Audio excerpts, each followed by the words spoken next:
Pois é, começamos a nossa aula também, vulgo Muro das Lamentações, né? Eita, que quantos desabafos aqui no início da aula. Cadê? Meu Deus do céu. O povo gastando dinheiro que não tem, se ocupando, eita.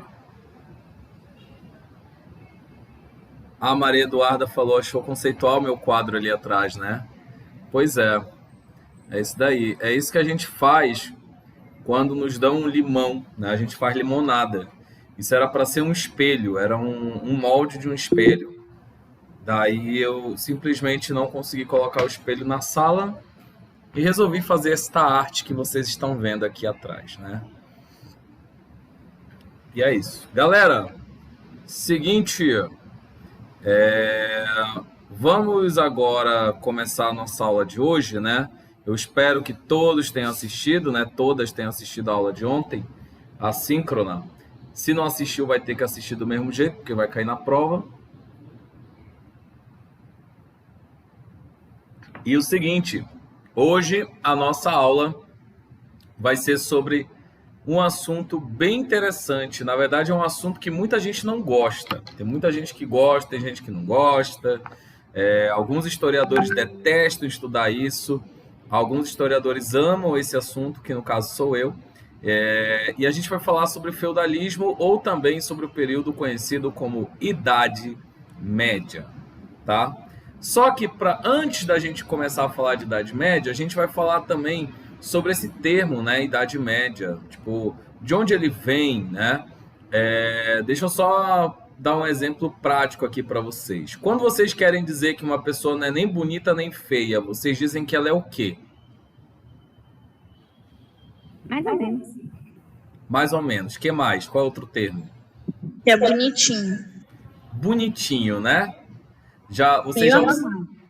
Tem outro termo? Regular, arrumado. Olha, é o básico. Já usaram o termo meio bonito?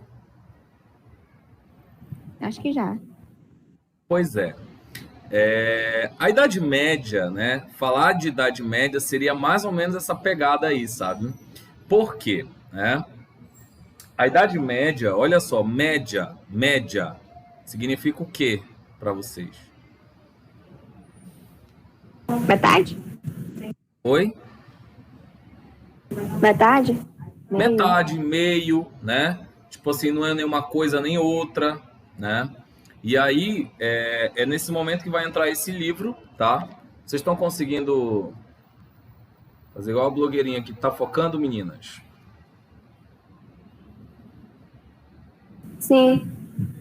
Ó, tá vendo? Esse livro é a Idade Média, o Nascimento do Ocidente. Ele foi escrito pelo historiador Hilário Franco Júnior. E esse é um livro muito interessante para falar sobre Idade Média, tá? E esse termo Idade Média, ele teve origem em um termo em latim específico, que eu vou ler um trecho do livro agora para vocês, tá? Olha só. Aqui na página 11 diz o seguinte: admirador dos clássicos, o italiano Francesco Petrarca já se referia ao período anterior como de Tenebrae.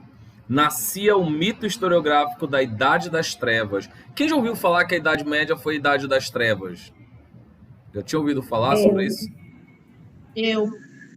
Pois é. Isso daí tudo foi criado, tá, galera? Não veio à toa. Isso não foi criado agora. Foi criado muito tempo lá atrás. Inclusive, esse Francesco Petrarca, né, segundo o autor, viveu entre 1304 e 1374, ou seja, século XIV, né? Em 1469, o bispo Giovanni Andrea, bibliotecário papal, falava em media tempestas, ou seja, tempo médio, traduzindo, né? Como também tendo o sentido figurado de flagelo, ruína. A ideia se enraizou em meados do século XVI. Giorgio Vasari, numa obra biográfica de grandes artistas, popularizou o termo renascimento.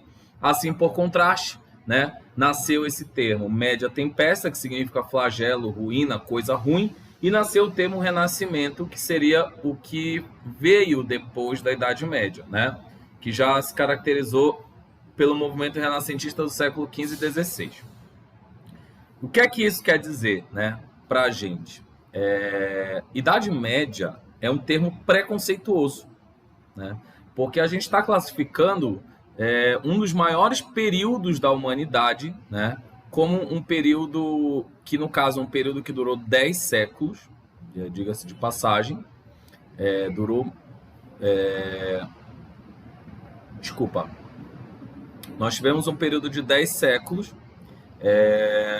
que foi um período de extrema importância para a humanidade, onde muitas coisas foram inventadas, onde avanços foram alcançados, né, para a sociedade, e não só coisas ruins aconteceram, tá? Então, basicamente, o Hilário Franco Júnior, nesse livro, ele faz um apanhado sobre como a Idade Média passou a ser vista até então, né? Para os renascentistas, ela era vista como um período tenebroso. Não só para os renascentistas, como também para quem vieram, para os filósofos que vieram depois, no Iluminismo. A Idade Média significava o atraso de vida, significava o pior momento que a história já tinha vivido. E por qual razão será que filósofos, né, pessoas tão letradas e tão versadas na racionalidade, resolveram chamar a Idade Média da Idade das Trevas, pior idade que o mundo já viveu? Vocês têm alguma ideia? Se eu não me engano, na Idade Média quem controlava era a igreja. E o cristianismo, ele meio que dominava o mundo na época. E aí... Tô certa? Perfeito. É exatamente isso. Olha só, tem até um trecho... E aí, nisso, era muito controlado, qualquer coisa ia contra as regras da igreja naquela época. Por isso que foi um atraso. A ciência também foi atrasada por isso, porque, igual a Raíssa falou, tudo era bruxaria, tudo era contra o que a igreja pregava. Exatamente. E aí, olha só o que diz aqui o livro num trecho, né? Portanto, o sentido básico mantinha-se renascentista. A Idade Média teria sido uma interrupção do progresso humano, inaugurado pelos gregos e romanos e retomado pelos homens no século XVI. Ou seja, também para o século XVII, os tempos medievais teriam sido de barbárie, ignorância e superstição. Tá? Já no século XVIII, essa ideia também é confirmada pelos renascentistas, né? E ao longo desse período em que tivemos o movimento renascentista e o movimento iluminista na França, a ideia que se tinha da Idade Média era essa, né, de que ela teria sido um momento de atraso e etc. Principalmente levando em consideração a atuação da Igreja Católica. A gente vai falar um pouquinho disso mais adiante, até porque na aula de ontem a gente falou sobre os povos germânicos e sobre essa passagem, né, do mundo antigo para o mundo medieval, que é um período que me encanta demais. Uma coisa que é importante lembrar a vocês, né, que nenhum período histórico ele vai começar exatamente no ano, na data que os historiadores colocaram, né? E por que essas datas existem se elas não são corretas, ou se elas não são certas, exatas, né? Começa que as ciências humanas nunca são exatas, elas jamais serão exatas, são ciências humanas. E trabalhar com o humano, a gente já sabe, né? Uma hora o humano quer, outra hora o humano não quer, uma hora o humano falseia, mente, fala a verdade, enfim. Nós, seres humanos, somos seres complexos, né?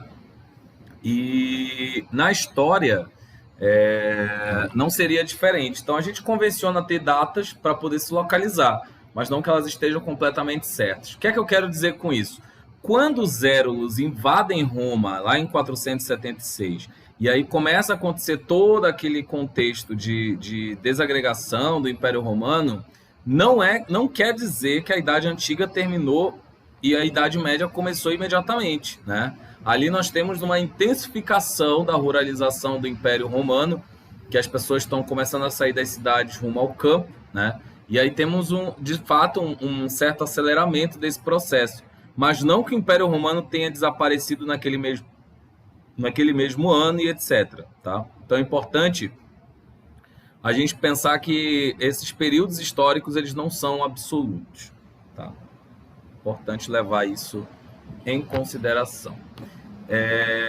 Outra coisa, na Idade Média ela vai durar do século V ao século XV.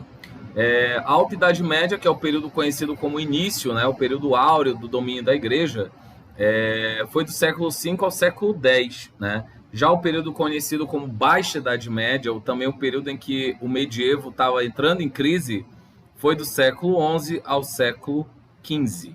Tá? Só passar aqui. Feudalismo foi um sistema político, né, que caracterizava a Idade Média. Então, nós tínhamos lá no Império Romano uma economia livre ou escravocrata? Escravocrata. Só escravocrata? Tinham homens livres em Roma? Tinha. Ai, calma. Era só escravo? Não, tinha homem livre também. Ótimo. Então era um Se eu regime não me misto. engano, a antiga Roma era a monarquia, né? E tinha também os escravos. É uma coisa assim. Sim. No caso, depois, Roma, na verdade, passa por 3 períodos, né? Lembrem-se disso. Monarquia, depois ela vira uma república e depois Roma vira um Império. perfeito. Então, nós temos 3 períodos e temos uma economia livre, né, e escravocrata convivendo. Aqui no feudalismo vai ser uma economia baseada nas relações de servidão. Essas relações de servidão não são relações escravocratas, porém, elas são relações muito fortes, né? Determinadas pela palavra, pela honra, determinadas também pela servidão e troca de favores, né? Nós temos uma outra lógica de sociedade. Até porque no Império Romano a economia era monetária ou era amonetária? Eu acho que era monetária. Tinham moedas da Roma Antiga? Eu acho que não. Eu acho que lá era mais troca de favores. Era tipo, tu tem um arroz, tu troca comigo aqui nesse feijão, nessa farinha. Eu acho que era assim. É? Peraí.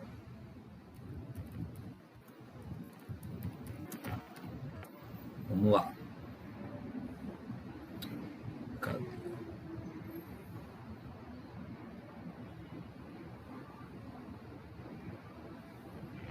Deixa eu... Estão vendo aí? Sim. Isso daqui. É moeda. Então, galera, Roma era uma economia monetária. Tanto é que os impostos eram pagos nessas moedas, que poderiam ser de bronze, poderiam ser de prata, poderiam ser de ouro, tá? Ou de outros materiais metálicos, conforme os valores que elas tivessem, tá bom? E o mais interessante é a gente ver a cunhagem dessas moedas, né? Eles já trabalhavam essas moedas, inclusive colocando o rosto nelas, né? Uma galera aí trabalhava pesado aqui para fazer esses desenhos, tá bom? Então era uma economia monetária. Já na Idade Média, pense bem, eles estavam vivendo de forma rural, né? No campo. Professor, Oi, quem é que tá naquela moeda? como é? Quem é que tá naquela moeda? Quem fabricava? Quem é que tá naquela moeda? O desenho lá daquele homem. Ah, sim, sim, é Júlio César. Júlio César. Ah, sim. Foi, não sei se vocês lembram de Júlio César, mas ele foi anterior ao Otávio Augusto, né? Ele foi um dos triunviratos, um dos generais do primeiro triunvirato, que foi assassinado por várias pessoas, incluindo seu próprio filho Brutus, né? Então, que acabou gerando aquela famosa frase que, não sei se vocês lembram. Qual é a frase? Ele olhou para trás e disse... Até você, Brutus, meu filho? Até tu, Brutus, né? Acabou virando...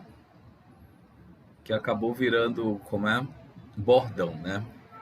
Bom, então o feudalismo é um sistema político, econômico e social não monetário, importante lembrar, que predominou na Idade Média durante os séculos V e XV e baseava-se em relações servis de produção. A frase é até tu, Brutus, tá? Então, galera, lá em Roma, para você, por exemplo, trabalhar na terra dos outros, você ganhava salário ou você era escravo, tá? Escravo não ganha salário. E lembrando mais uma vez sobre escravidão, é importante a gente lembrar que o escravo, ele é uma pessoa. Sim. O escravo é uma pessoa? Não, ele é uma mercadoria. Exato. Para o mundo escravocrata, o escravo não é uma pessoa, ele é uma mercadoria. Escravo pode ser cidadão? Não. Não. Não. Escravo pode ter documento de compra e venda? Pode. Pode, porque ele é uma mercadoria. Cria. Perfeito. Então isso fique muito claro. Porque é o seguinte, a escravidão, ela vai pouco a pouco desaparecendo no contexto da Idade Média, tá? Até porque para você manter o regime escravocrata, você precisa ter o quê?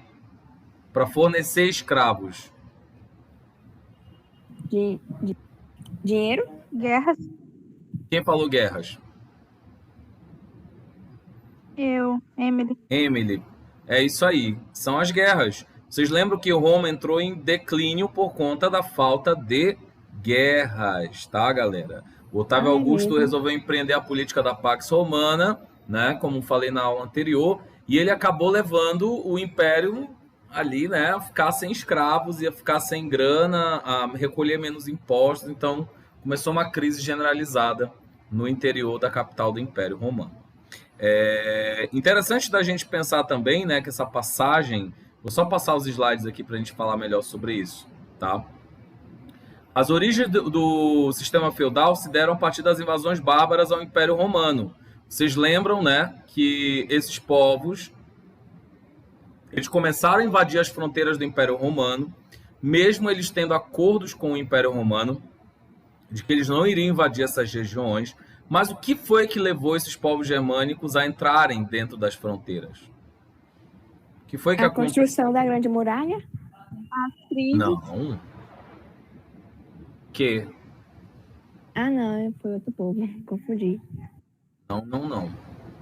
Professor, não foi a grande crise? Também não. E aí?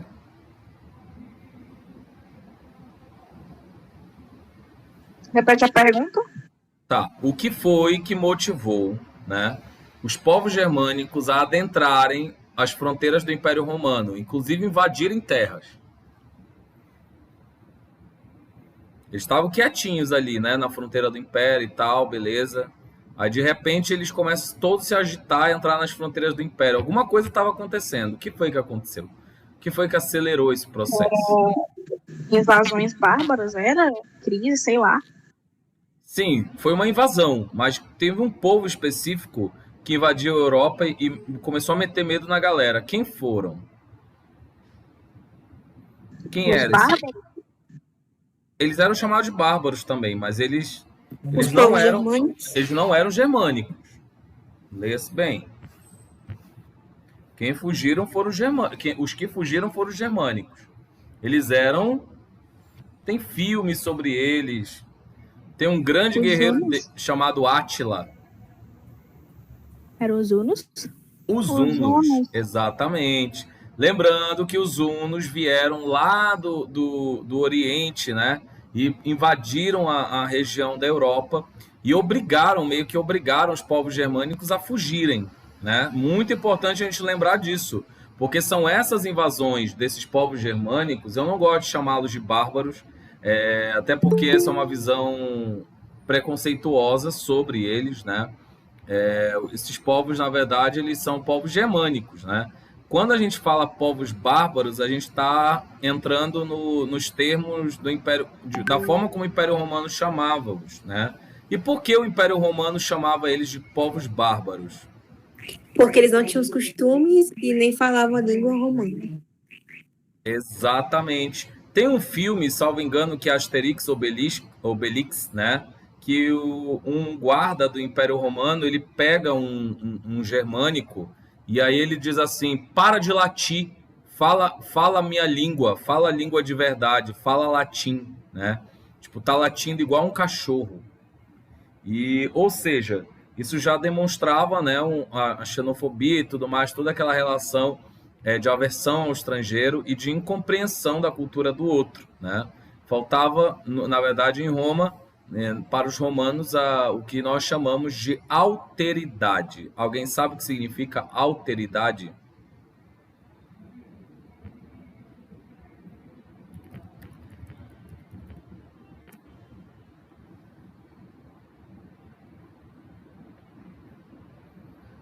Alguém sabe? Não? Poder? Não. Alteridade vem do termo latim alter. O que significa alter ego?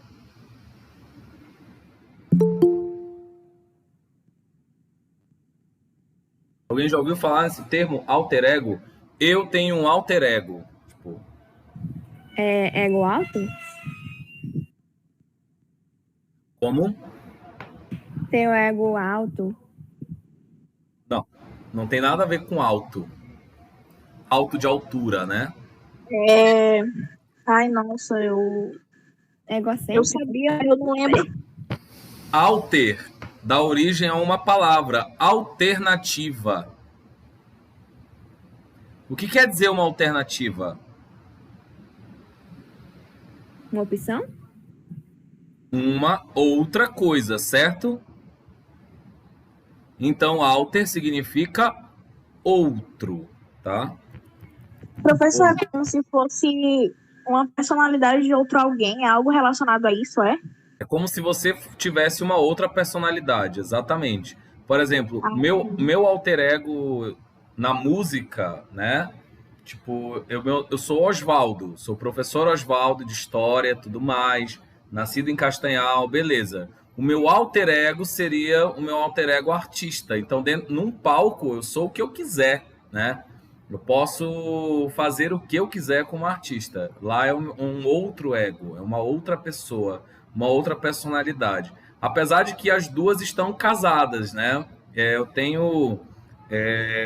Eu sempre digo que meu trabalho artístico é muito do que eu sou de verdade. Mas muitas pessoas têm um alter ego e a psicologia trata sobre isso, né? Não necessariamente como um problema, tá? Até porque o alter ego ele é algo que é tratado, inclusive, no teatro e em várias vertentes artísticas. Ângela, é como se a gente fosse dois em um, né? Não necessariamente dois, tá? Você pode ser quantas pessoas você quiser. Até porque tem gente que tem personalidade múltipla, né? A pessoa, um dia ela tá vestida de gótico, outro dia ela tá vestida de princesinha da Disney, outro dia eu tinha uma amiga na escola que era exatamente assim. Ela tinha mood, assim, tipo, ela tinha uma personalidade para cada dia da semana. Tinha dias que ela ia roqueira, tinha dias que ela ia religiosa, sabe? Era uma coisa doida. Outro dia ela tava hippie, bem assim. Vários gostos, exatamente. E aí o seguinte, gente, essa situação toda das invasões germânicas se agravaram, né, levando a uma desintegração quase que total do Império Romano. Até porque a gente tem que lembrar que o imperador Teodósio, né, lá no final do Império Romano, ele vai fazer o que com o Império, na tentativa de salvar o Império e de melhor administrar o Império?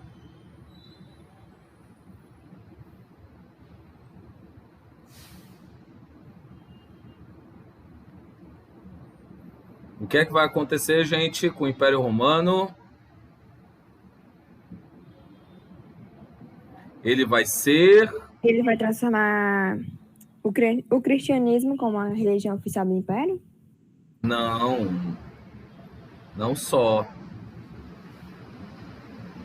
Ou será que foi o Constantino? Foi o Constantino, na verdade. O Teodósio é quem transforma na religião. Constantino, na verdade, transforma, legaliza o cristianismo, Teodósio transforma em religião oficial, mas temos também a divisão do Império Romano, né? Império Romano do Ocidente, com capital em Roma, e Império Romano do Oriente, com capital em Constantinopla, ou também chamada de Bizâncio. Então vocês não podem esquecer isso, né? Que o Império Romano que acaba é o Império Romano do Ocidente. Cai Roma. Mas o Império Romano do Oriente, galera, ele só vai cair no final da Idade Média. tá? Então é importante a gente lembrar que o Império Romano do Oriente vai seguir vivíssimo da Silva, só que com uma cultura altamente distinta. E nós falamos dela ontem, né, na aula de ontem, sobre o Império Bizantino, que era bem diferente, era uma mistura, né, de elementos ocidentais com elementos orientais. Tá? Não sei se vocês lembram da aula gravada de ontem. Professor, tem uma pergunta sobre a aula de ontem. Sim. Qual é a origem das guerras lá agora esqueci o nome do lugar. Dos islâmicos. Qual é a origem da guerra deles lá? Assim, qual é o motivo de acontecer aquilo tudo? Tá, das guerras tu tá falando num contexto atual, para linkar com a aula de ontem? Pode ser. Tá, então, boa parte das confusões relativas ao mundo árabe, né, ela é muito delicado de se falar, porque são muitas razões, né? Uma das razões que leva os árabes a brigarem são as terras, né? Há muitas disputas por quem chegou primeiro em tal lugar, né? Tanto é que a gente tem a clássica briga entre palestinos e judeus, né? Os palestinos, eles são de origem árabe, não são de origem judaica, e eles vivem numa região que é reivindicada pelo povo de Israel há muitos anos, né? Tanto é que, para dividir isso, a ONU convencionou em separar pela faixa de Gaza. Hoje, se você fala faixa de Gaza, você já está automaticamente dizendo que uma região é perigosa, né? Tanto é que tem gente aqui em Belém que diz assim, o Marizal é uma faixa de Gaza, de tão perigoso que é. Então, essas brigas primeiro acontecem por disputas territoriais, elas já aconteciam antigamente, tá?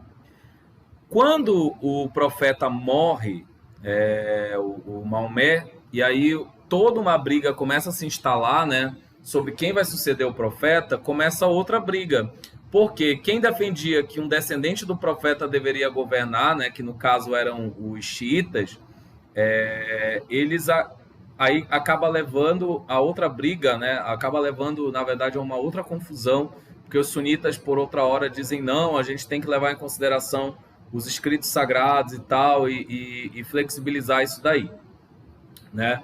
E quem vence a sucessão ao poder são os sunitas. Então, a maior parte do mundo islâmico é sunita, né? E a leitura do Alcorão pelos sunitas é muito mais branda, né?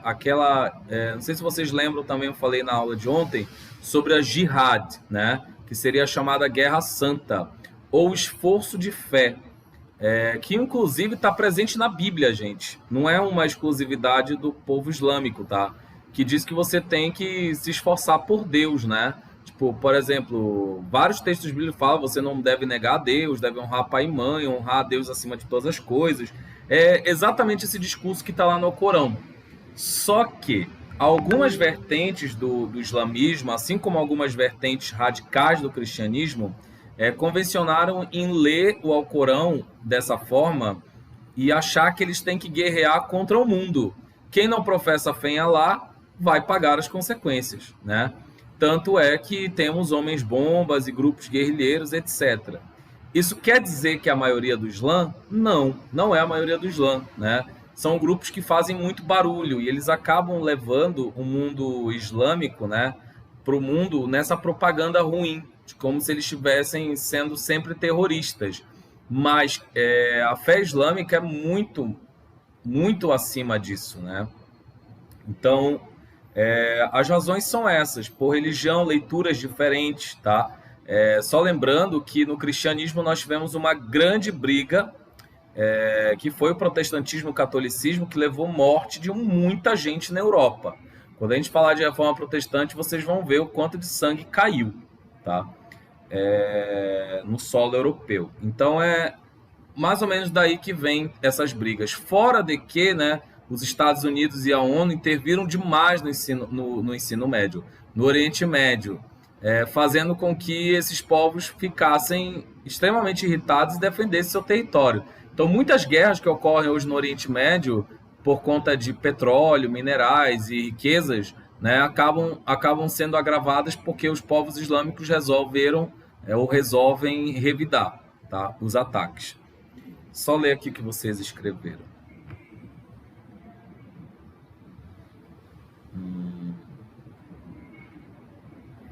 A Ingrid do Islã, como assim? Tem uma menina no TikTok que ela é super intolerante, ela usa o nome de Deus pra isso, e aí ela é muito crente, assim, e aí a gente tá falando que ela é a Ingrid do Islã. De onde é essa guria? Ela é do TikTok. Ah, do TikTok? Ah, enfim, gente, pelo amor de Deus. Agora sim, contanto, quando passa para o campo da intolerância, é crime, tá? Quando vocês se depararem com esse tipo de conteúdo por aí, denunciem. É muito importante fazer a denúncia. Porque Ela é essas pessoas homofóbica, aprendem né? que a impunidade ela não vai continuar acontecendo, tá? Bom, que droga, vocês vão me fazer procurar essa menina mesmo, para ver o conteúdo. Enfim, eu espero que eu não vomite, né, vendo essas coisas, porque eu detesto ver esse tipo de coisa, né? Professor, ela, tipo assim, o conteúdo dela é falar mal de homossexual e de feminista. Esse é o conteúdo dela. E ela é super famosa por isso. Eu acho que eu já me deparei com essa menina. Alguém postou ela, etc. Mas é incrível, né? O TikTok, ele não caiu, aí voltou a conta e caiu de novo. Hein? Depois vocês me mandam que eu quero ver. Manda lá no grupo. Bom, só continuando, né? A Idade Média, então, ela vai acontecer basicamente após a queda do Império Romano, oficialmente 476, mas não exatamente. Então a gente só tem que ter essa noção de que a Idade Média não aconteceu com pó de pili-pim-pim, puf, apareceu a Idade Média, né? Isso não existe. Bom, a Idade Média, ou feudalismo, foi a junção de dois elementos, né? Do Império Romano, né? Da cultura pagã romana, da cultura cristã, que depois se tornou romana, e também da cultura germânica. E quais foram as contribuições dos romanos para esse sistema político, né? Primeiro foi o sistema de vilas romanas. Os senhores romanos que abandonavam as cidades, eles foram para as suas terras, para as suas possessões, suas fazendas, latifúndios, enfim, no campo, dando origem ao que depois se tornaria os feudos medievais, né? Essa galera percebeu que morar na cidade ficou muito caro, muito perigoso, eles se mudaram para o campo, tá? E também o sistema de colonato é uma herança romana, porque esses senhores eles começaram a dar oportunidade para as pessoas que iam buscar abrigo. E aí eles diziam, beleza, tu queres abrigo, mas tu vai ter que trabalhar para mim, vai ter que trabalhar na minha terra. E começaram a criar diversas regras que a gente vai falar mais adiante, para que essas pessoas continuassem trabalhando ali na terra, tá? Como contribuição dos povos bárbaros, nós tivemos a atividade agropastoril, que era uma atividade básica desses povos, ou seja, eles pastoreavam e criavam gado, ovelhas e cabras e etc., inclusive tirando proveito dos produtos desses animais. E essa atividade ela acabou se tornando muito comum durante a Idade Média, já que a gente está falando aqui de uma sociedade altamente rural. É uma sociedade altamente agrária, que vive da terra, do que planta, né? Também tivemos o comitatus, que é uma relação entre os bárbaros e os povos germânicos de juras de fidelidade, tá? O guerreiro ele jurava defender o seu chefe e o chefe, em troca, equipava esse guerreiro. Isso vai se transformar na Idade Média na relação de sucerania e vassalagem, que nós vamos falar ainda hoje também, tá? Também, como herança dos povos germânicos, veio o beneficium, né? Que era uma recompensa que os chefes militares davam aos seus soldados e aos seus guerreiros após eles obterem, melhor dizendo, alguma conquista. Então, isso vai acontecer bastante durante a Idade Média e isso vai evitar que muitas guerras aconteçam. Até porque, eu não sei se eu falei ontem, antes de ontem, né? Mantenha os seus inimigos por perto, para você poder, vigiar o inimigo, né? E aí, esse é o papo, né? Esse é o papo, como diz o meu amigo. A Yeli está entrando agora na aula? Cadê a Yeli? Tem gente que vai levar falta, tem gente que está brincando com as aulas. Bora lá. Desse jeito, depois dessa aí, ele vai até sair de novo. Bora lá. Direito consuetudinário também é uma herança, tá, dos germânicos. Por quê? Eles não escreviam as suas leis. As leis eram passadas de forma oral, né? De geração em geração. Então, essas leis eram dadas principalmente pelos mais velhos, tá? E basicamente os costumes se transformavam em leis. Tanto é que é engraçado, né? Isso daqui dá para discutir tanta coisa através disso, porque na Idade Média, galera, o direito ele não era uma lei escritinha certinha como em Roma, né? Roma foi um dos primeiros lugares no mundo que criou um código de leis civis, né? Onde você, como cidadão da cidade, deveria que obedecer leis gerais, né? E essas leis valeriam para todos. O mais interessante do direito romano é esse. E uma coisa interessante também é que dentro da sua casa é uma coisa, fora na rua é outra, ou seja, a separação do direito público do direito privado, né? Então, você tem direito à sua propriedade, a fazer coisas dentro da sua propriedade e ninguém tem a ver com isso. A partir do momento que você está convivendo na rua, nos órgãos públicos, na sociedade em si, aí você tem que se preocupar porque o seu direito acaba quando começa o do outro, né? Assim, essa é uma noção, inclusive, que perdura até hoje, né? O direito, ele parte dessa premissa, por exemplo, essa guria aí que fala mal de homossexual e, enfim, afins, né? O direito dela já acabou porque ela interferiu no direito do outro, né? De existir, inclusive lembrando que homofobia é crime, né? Atrelado à gravidade do crime de racismo, tá? Hoje no Brasil, para deixar claro. E aí, como a gente pode ver nesse quadro, né? O feudalismo ele é a junção da contribuição dos romanos e da contribuição dos bárbaros, tá? Dos povos germânicos. Alguma dúvida em relação a isso, gente?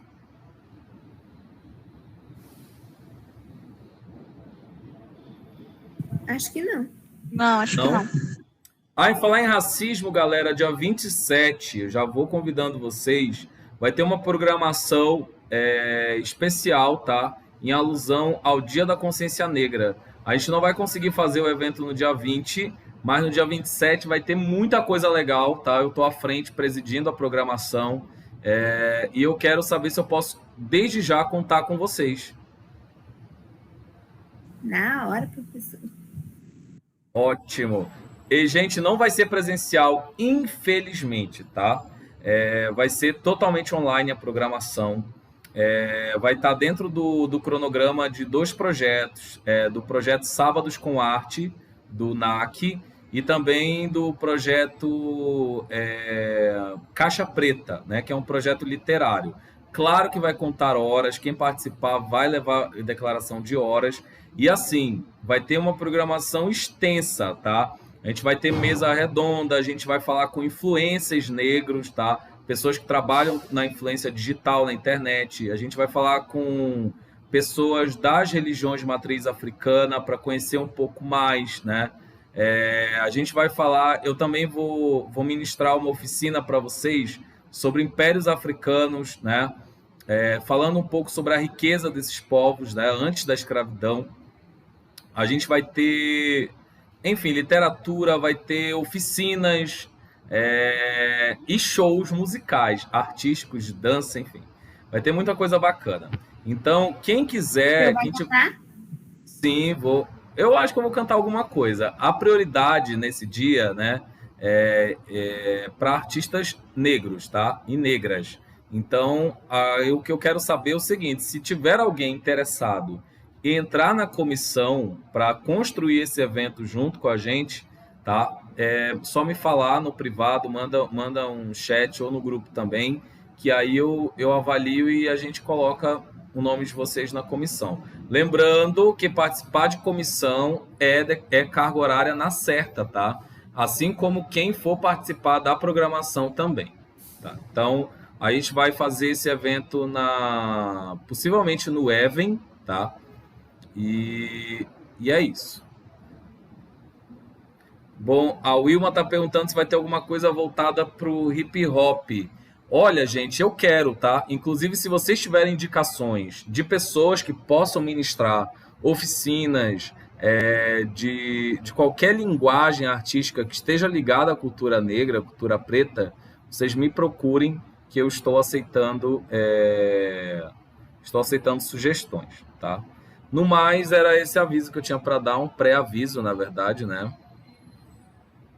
Bora lá. Seguindo a nossa aula, tá? Depois a gente fala sobre essa pauta. O feudalismo, então, ele é uma organização econômica onde, né, uma imensa propriedade rural é governada pelo senhor feudal, né, que já era dono de terras antes. Então, quem é esse senhor feudal? Quem ele era na Roma Antiga? Adivinha aí, chuta aí. Quem eram os proprietários de terras na Roma Antiga? Eu acho que era já a monarquia ou quem já tinha condições. Já. Mas só os reis? Não, quem também tinha condições, tipo, quem era da elite da época. Quem era a elite romana? Tem um nome para essa classe social. Peraí, deixa eu pegar aqui minhas anotações. Os patrícios? Exatamente, os patrícios, né? Que depois, dentro da lógica do Império Germânico, né, vai ter toda ali uma troca de favores. Eu falei disso ontem sobre o Império Carolíngio, né? O Carlos Magno ele vai se cercar de aliados e para ganhar esses aliados ele vai conceder títulos de terras, mas também junto com a terra títulos de começa com N.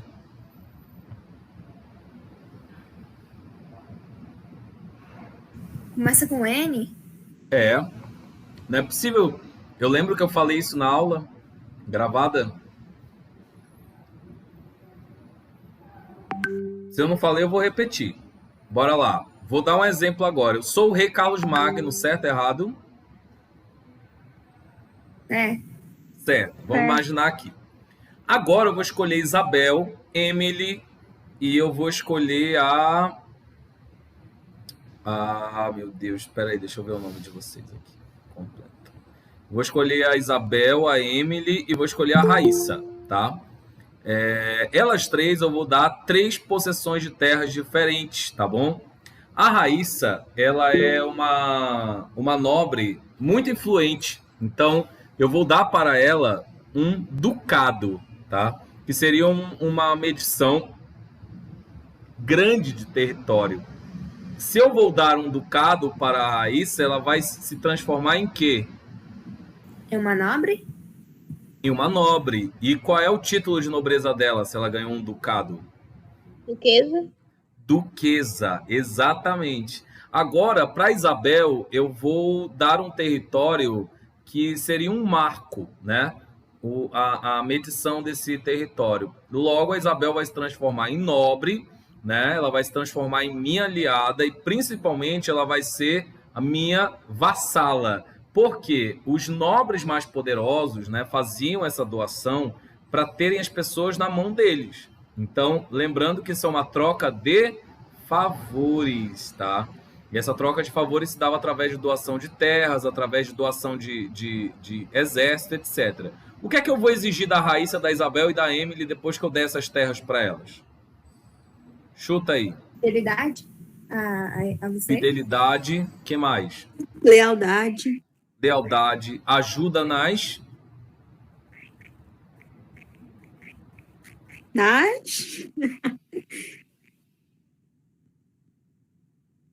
Ajuda nas guerras, gente. Né? E aí, exato, gente. Estou comprando vocês, tá? E aí a Isabel, eu vou dar um marco para ela, e logo ela vai se transformar em quê?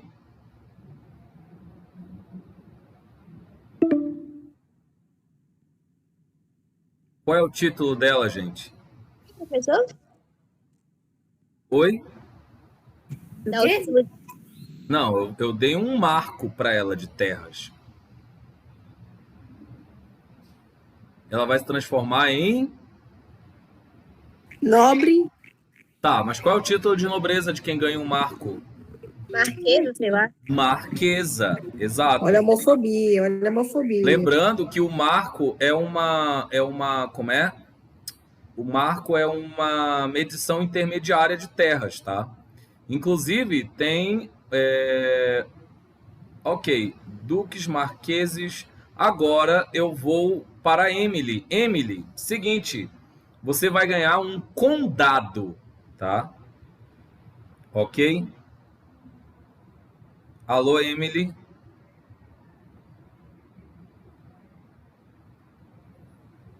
Cadê a Emily, gente?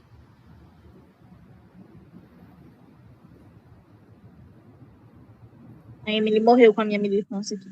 Ah, meu Deus. Tá, eu vou dar a terra para outra pessoa. Cadê ela? Microfone deu problema. Ah, tá, tudo bem. Emily, você vai ganhar um condado. Olha que você tá muito bem na foto, porque um condado é enorme, tá? Logo, você vai se transformar em quê? Uma condessa? Condessa. Em uma condessa, exatamente. Lembrem agora e não esqueçam, a nobreza surgiu como uma forma de angariar apoio político, tá? É o toma lá da cá. Quando o nosso presidente, né, fez todo um projeto para ele, inclusive, não sei se vocês viram que o STF ele vai transformar isso em constitucional, porque ele está doando dinheiro à torta e à direita, né, comprando deputado, etc. E aí ele botou isso tudo como secreto. Então, esse tipo de coisa hoje é proibida, mas naquela época era totalmente permitida, né? De fazer, meio que comprar apoio, né? Aí pensa comigo, quem que não quer poder, né? Ter terra não era só sinônimo de riqueza, era sinônimo de status social e prestígio na sociedade. Lembrando que ter terras e a origem de onde você nasceu se tornaram uma das coisas mais importantes para dizer quem você é nesse momento. Tanto é, galera, que não importava se você tinha dinheiro ou não em um certo momento da história, mas sim de onde você nasceu, de qual família você era e qual título de nobreza você tinha, tá? Então o Império Carolíngio ele vai lançar essa moda que vai durar durante a Idade Média e após a Idade Média, tá? O que é mais importante da gente dizer aqui. Ficou entendido esse lance do título de nobreza? Sim. Ótimo. Sim. Professor, eu sempre tive uma dúvida. Tipo assim, ó, a gente sabe que no caso não importa, por exemplo, se é um plebeu, uma pessoa que não tinha condições, meio que ela enriquecia, aí o filho dela vai continuar sendo plebeu, mesmo ele já meio que nascendo numa família rica, ou ele vai, tipo, subir de classe só ele? É porque a gente não pode confundir alhos com bugalhos, tá? Como diriam os portugueses.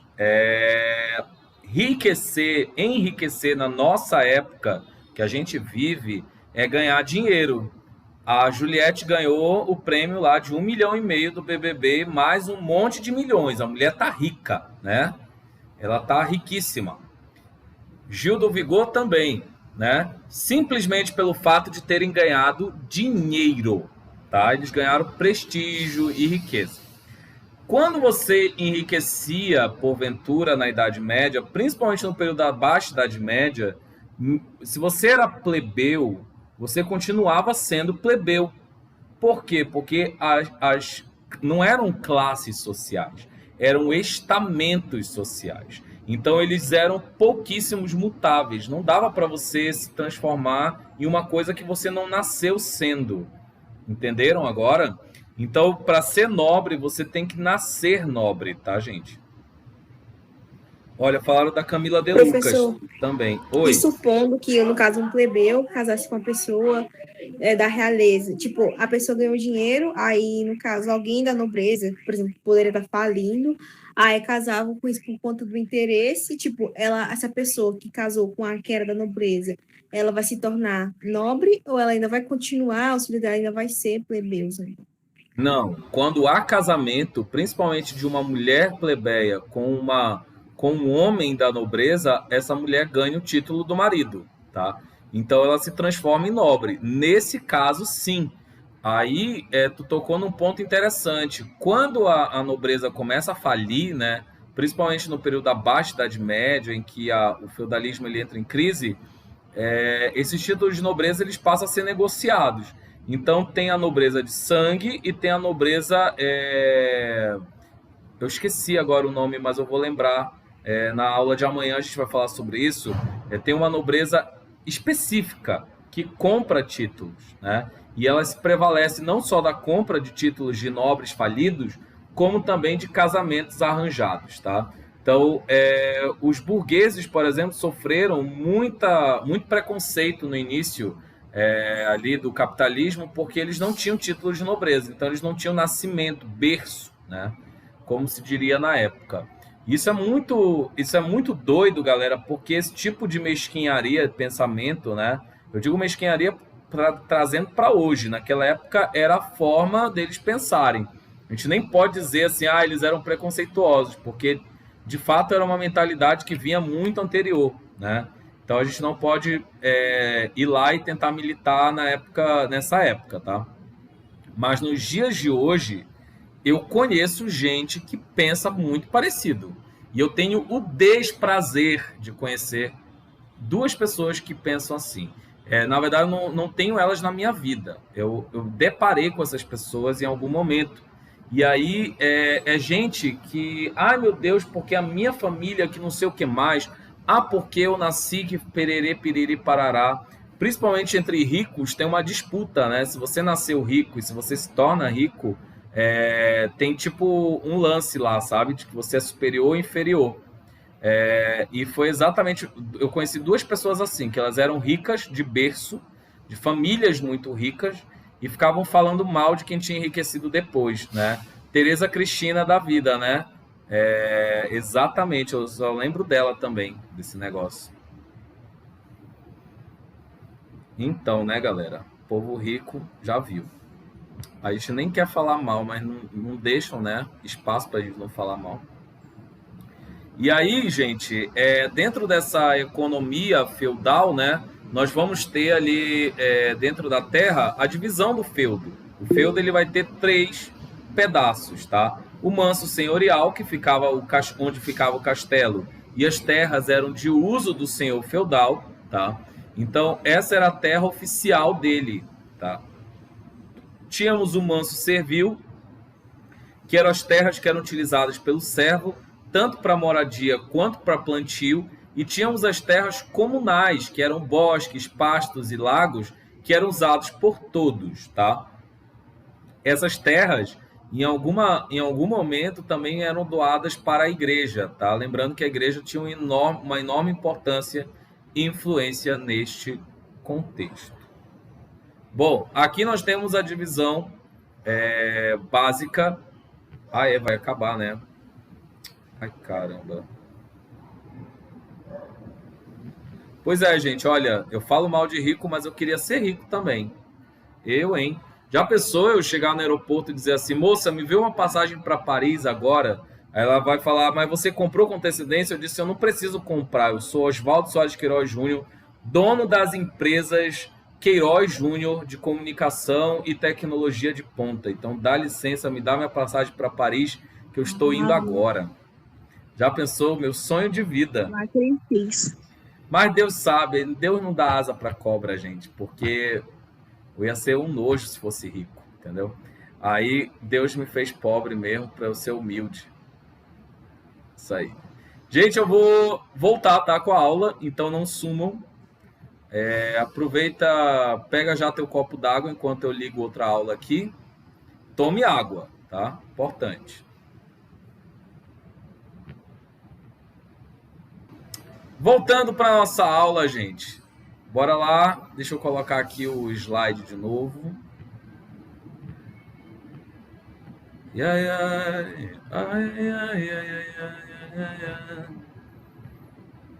A saudade, a sua metade.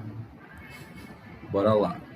Não, Raíssa, não sai não. Bora lá. Vou parar de cantar Marília Mendonça. Bora lá.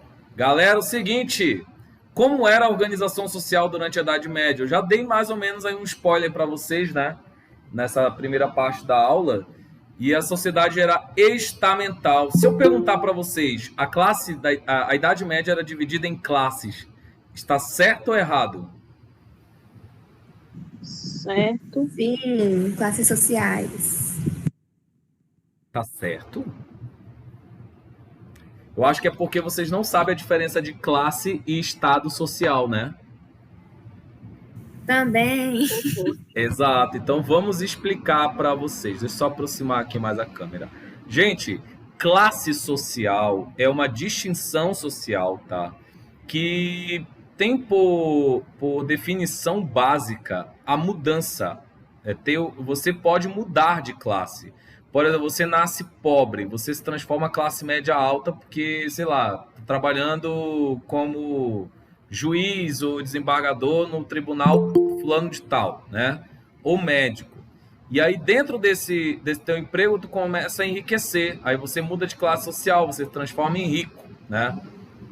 Isso é o que o capitalismo proporciona, né? Essa mudança social. A partir do nascimento do capitalismo, nós vemos muito mais, não facilidade, porque pudera, né? Tem gente que morre pobre e o capitalismo explorando. Mas, dentro da desigualdade, a gente ainda tem a possibilidade, né, de mudança social.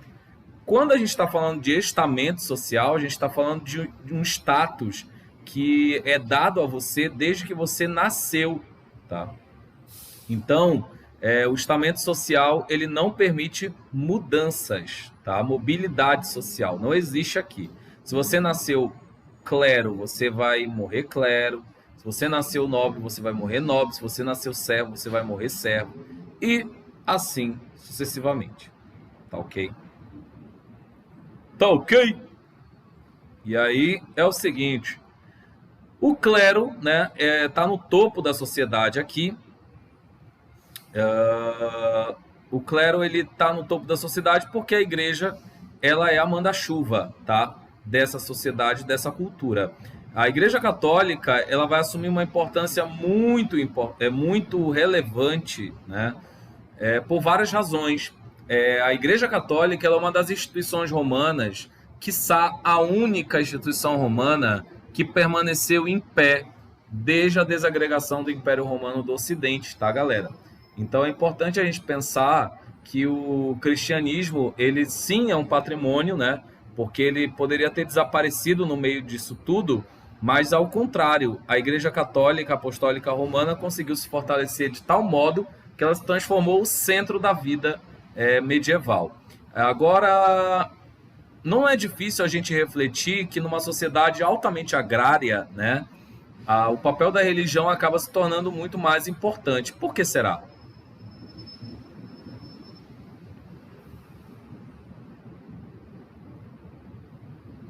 Professor, o que é agrária? Agrária seria ligado ao rural, ligado à terra. Sabe, interior? Sim, sim. Professor, assim, eu posso estar falando besteira, mas, tipo assim, eu acho porque, assim, no interior, pelo que eu ouço as pessoas falando, né, que no interior não tem muito lugar, assim, pra pessoa sair. E a única forma, assim, de comunhão entre as pessoas, tipo, seria na igreja. Ou eu tô falando besteira? Sim. Não, pedir por boas colheitas, ao falar aqui.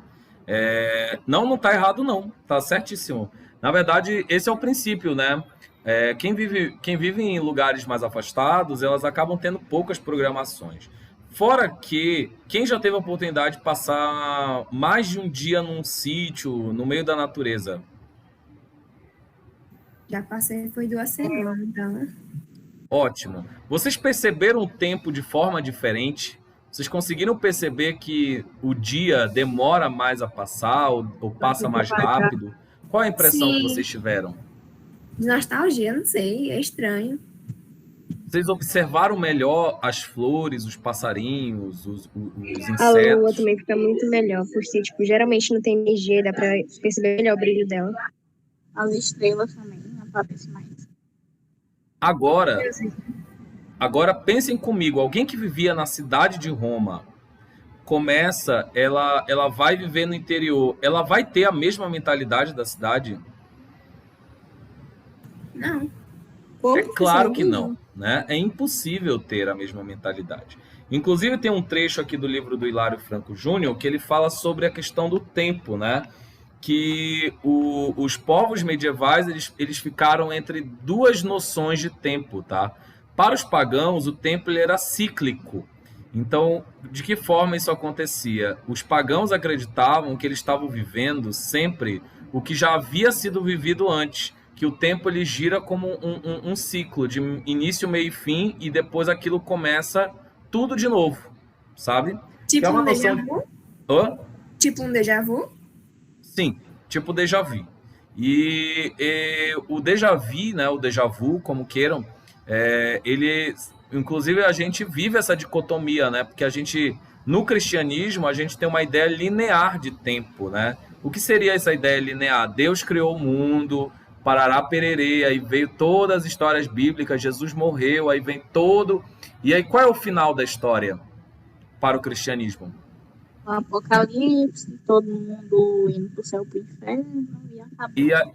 E lá na Bíblia está dizendo que vai começar tudo de novo? Não. Não. Aquele é o fim e ponto final, né? Só que a gente, né? Por exemplo, vejo muita gente que é cristã e acredita em déjà vu, que acredita em outras vidas, em outros ciclos que se renovam, etc, né? E apesar da gente viver numa sociedade regida por ideias, filosofias cristãs, galera, a gente ainda acredita sim em ciclos, tá? Porque, por exemplo, o que é o ano se não um ciclo? Que tal? E ano novo existe para quê? E aniversário existe para quê? Pra comer bolo. Tá, mas você ninguém acredita aqui que começa um novo ciclo e etc. Eu acredito. Sim. Eu também acredito. Sim, Ano novo, aniversário. Esse negócio, tudinho.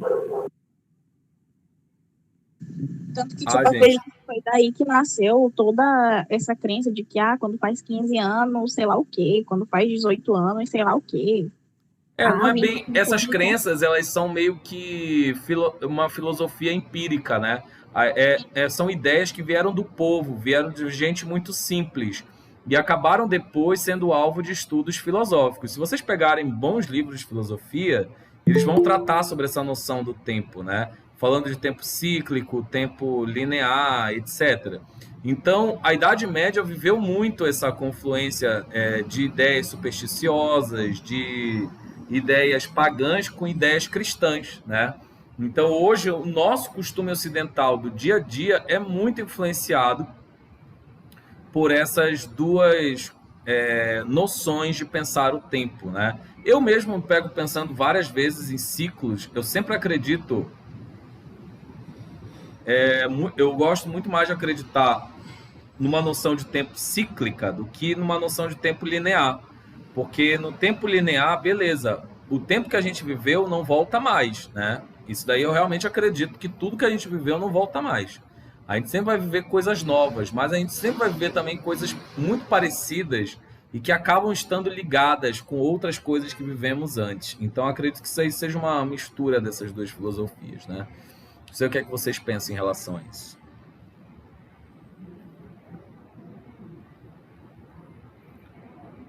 Bom, continuando, né? Aqui o clero era a classe de maior prestígio. Lembrando que nesse clero ainda temos o alto clero e temos o baixo clero, tá? O alto clero seria quem, galera? Bora lá, alguma pessoa que entenda de hierarquia da Igreja Católica. Bispo? Bispo, arcebispo, o que mais? Papa? Padre não. Papa, sim, o Papa também. Isso. E o baixo clero seria quem? Escravos? Não, gente. Baixo clero. Clero representa a igreja. Ah, sim. Eu acho que os padres. Padres, párocos, né? Diáconos, etc. Inclusive, quem eram os clérigos que estavam mais próximos do povo? Era o alto clero ou o baixo clero? Baixo Vai, clero. vai. O baixo clero. E olha, é isso que a gente tem que entender na hora de analisar a história da igreja ao longo da história, né? tiveram muitos erros, né? Não foram poucos. Tem documentos, inclusive, relatando vários desses erros. Só que a gente tem que pensar, né, que o baixo clero, por estar mais próximo ao povo e responder mais próximo a eles também, praticavam, alguns escândalos, alguns atos que eram antibíblicos até, mas o alto clero era o que mais praticava coisas escandalosas, que inclusive tiveram notícias e documentos falando sobre, né? Só que a importância também do clero para a vida durante a Idade Média, a gente pode citar, por exemplo, o fato deles estarem num momento, principalmente na Alta Idade Média, de muita insegurança. Então a religião acabou sendo a segurança que eles tinham, espiritual, de que nada de ruim iria acontecer a eles, né? Até porque a gente tem que lembrar que mesmo eles tendo fugido para o campo, né, não era uma garantia de que eles não seriam invadidos ou mortos. Então, quando eles foram para o interior, eles começaram a construir os castelos, né, medievais, que não tem nada a ver com aquele castelo da Disney, tá? Eram castelos bem feios, inclusive alguns castelos eram de madeira, tá, gente? Não eram de pedra, depois se transformaram em castelos de pedra para tentar se proteger das invasões. Então as construções medievais da Alta Idade Média, do início de tudo, era bem quadrado, né? Não tinha ornamento nenhum. Esses castelos, eles vão realmente se transformar em algo mais requintado a partir do momento que a vida na Idade Média ficar mais tranquila, tá? Então, importante a gente pensar que os castelos medievais não eram igual ao da Disney, tá? Não mesmo. Olha, abaixo do clero estava a nobreza, né? Que era essa classe social que obtinha títulos, que era benquista, que era bem nascida, entre aspas, como eles se intitulavam, pessoas de bem, como eles se intitulavam também, né? Composta basicamente pelos senhores feudais, tá? Mas também a nobreza era composta por alguns altos guerreiros, né, que detinham prestígio, bom nascimento e etc. A classe dos cavaleiros na Idade Média era formada por pessoas nobres, tá?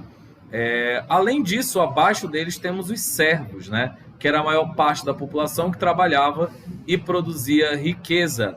Além dos servos, eu gostaria de destacar, né, que os servos não eram escravos, tá? Mas aí eu pergunto para vocês, o servo ganhava salário? Não? O servo na Idade Média ganhava salário? O que é que vocês acham? Acho que sim. Eu acho que não. Só que ele não era escravo porque ele tinha liberdade dele poder sair de lá na hora que ele quisesse. Isabel, ele poderia sair, beleza. Mas ele saía? Não. Não, porque ele não tinha dinheiro. Não tinha muito dinheiro, mas assim, qual era o centro da vida na Idade Média, gente? Era ter a posse de terras. Esse servo tinha terras? Não. Não. Trabalhava na Ele terra ia dos para onde, gente? Pro campo? Hã? Ele ia para a terra dos outros para trabalhar lá. Ou E seja, acho que, ele se ia eu não me repetir o engano, ciclo, né? Fora que, se você saísse de um feudo para outro, você acabava perdendo a confiança do outro, que acabava levando você com desconfiança. Então, era muito mais negócio você selar ali uma fidelidade, uma relação de fidelidade com seu senhor feudal e continuar lá, né? Só que isso vai mudar, tá? Eu estou falando do contexto da Alta Idade Média, em que as viagens eram muito poucas, em que as oportunidades eram muito poucas, em que o comércio era quase inexistente. Então, é sobre isso que a gente está falando. Fora os servos, nós tínhamos alguns, né, servos que eram chamados de vilões, tá? Vilão, tipo a pessoa má do filme ou da série, tá? Só que vilão não era a pessoa que era ruim. O vilão, ele era o servo que cansou de viver na terra do senhor feudal e ele se juntou a outras pessoas, né? E acabou se estabelecendo em uma terra própria, né? Por invasão, por apropriação ou por doação dessa terra, eles acabaram formando vilas e por essa razão eles eram chamados de vilões. E o termo ruim de vilão é lógico que veio da Idade Média, tá? Até porque esse servo independente que vivia na sua própria terra, que não pagava tributos feudais, ele era muito mal visto pelo senhor feudal. Então foram os senhores feudais que acabaram levando esse termo a ficar como algo ruim. Deixa eu só passar um Vic aqui no meu nariz que tá...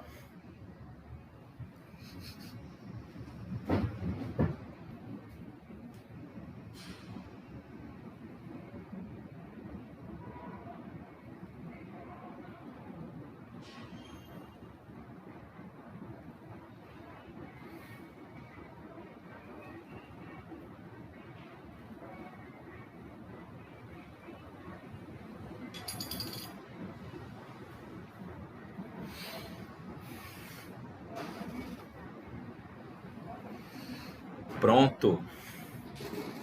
Nossa. Voltando. Então, os vilões eram espécies de servos mais independentes, né?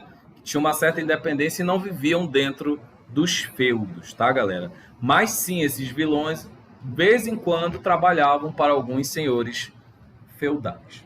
Até aqui tá tudo bem? Tá tudo claro? Alguma pergunta, algum comentário? Acho que não. Não, professor, ok. então no caso. Oi, Isabela. Então, no caso ali, na hora que uma pessoa ela escolher para quem ela daria um pedaço de terra em troca de aliança, ela escolheria aquele servo que ela mais gostava ou que ela via que tinha mais potencial para ajudar ela? Ou os dois? Tá, repete a pergunta, perdão. A pergunta, no caso, seria se a pessoa, na hora que ela ia doar as terras em troca de aliança, ela escolheria a pessoa que ela mais gostava ou a pessoa que ela via que tinha um potencial grande para poder, na aliança, né, para ajudar ela, ou eram os dois? Aham, você fez a pergunta de ouro. Obrigado, inclusive. Nenhum dos dois, Isabel. Sabe por quê? Porque a relação de sucerania e vassalagem, ela não era feita entre nobres e servos. Era uma relação entre iguais, ou seja, era só entre nobres, tá? Era só entre senhores feudais. Então, os servos jamais participavam dessa relação, tá? A relação de fidelidade entre servo e senhor feudal era outra, né? Inclusive uma relação bem abusiva, como a gente pode ver através dessas obrigações feudais, né? A primeira obrigação era a corveia, que era o trabalho gratuito dos servos na agricultura, construções, pontes, edificações, etc. Tá? Então a Isabel Isabel não, vamos dar outro exemplo aqui, bora ver. A Ângela, né? Vamos dizer que a Ângela ela é plebeia, né? Serva da Isabel. Então vai ter um dia lá que ela vai trabalhar gratuitamente, construindo alguma coisa ou plantando alguma coisa, tá? A banalidade é outra obrigação servil feudal também, em que o servo era obrigado a pagar pela utilização da infraestrutura do feudo. Imagina só, a Ângela faz um pão, né? Aí ela faz Foi a Emily que fez pão de queijo hoje, né? A Emily faz um pão de queijo. E aí a Isabel é a senhora feudal lá e tal. Vamos fingir assim. Que geralmente eram homens, né? E aí, Isabel, ela vai ter que pedir o forno para ti. Então a Emily só vai assar o pão de queijo se tu permitir e principalmente se ela pagar para usar o forno, tá? Lembrando que o forno ficava num ambiente comum do feudo, tá? Teoricamente, ela não deveria pagar, tá? Para usar o forno, mas ela acaba pagando, porque é uma obrigação, tá? Também temos a talha, que é a porcentagem, quase sempre a metade, tá? Entrega ao senhor pela produção no manso servil. Então, por exemplo, se a Emily planta na terra da Isabel, ela vai ter que dar metade, né, dessa produção para Isabel. Tá? Do que resta para ela, ela ainda vai ter que pagar o dízimo para a igreja e as ofertas. Então, pouquíssimo ficava para o servo, tá, gente? Basicamente, no final das contas, 20% de tudo que aquele servo produziu ficava para ele. O resto ficava para o senhor feudal e para a igreja, tá? Também havia um outro imposto chamado de mão morta, né? Quando morria o chefe da família, o senhor feudal cobrava da família uma taxa para que eles continuassem na terra. Lembrando que essa é uma sociedade altamente patriarcal. Ela é voltada para a figura masculina. Então, quem é o chefe da família? O macho escroto. É o homem, exatamente. E aí, quando esse homem, chefe da família, morria, para as mulheres e os filhos não ficarem desamparados, tinha que pagar uma taxa para continuar sendo explorado. Já pensou você pagar uma taxa para ser explorado? Deus me livre. É como eu falei, não tinha para muita coisa, muita escolha, né? Também tínhamos a captação, que era um imposto anual pago individualmente ao senhor feudal, por pessoa, por cabeça. E também os servos eram obrigados a prestar serviço militar, né, em caso de guerras, e também dar hospitalidade ao seu senhor. Inclusive, na Idade Média, os senhores feudais eles exigiam, tá, que os seus servos dessem a primeira noite de núpcias após o casamento para eles. Então, já pensou, tipo, o cara casa com a mulher e a primeira noite de casamento é com o senhor feudal, tá? Isso acontecia. Isso, de fato, é uma extrema violência contra essas mulheres, né? Mas acabou se tornando costume, né? Que muita gente não gostava, odiava, né? Imagina, gente, é horrível isso, né? E aí, vamos lá. Depois tem gente que fica dizendo, ai meu Deus, feminismo pra quê, né? Mas vamos lá. Vida boa era a vida da nobreza, né? A Igreja Católica reforçava, né, que o papel da nobreza era a proteção material da sociedade. Inclusive, o bispo Albaderon de Laon disse a seguinte coisa, que agora eu vou dizer para vocês. Em nomine Patri et Filii et Spiritus Sanctis.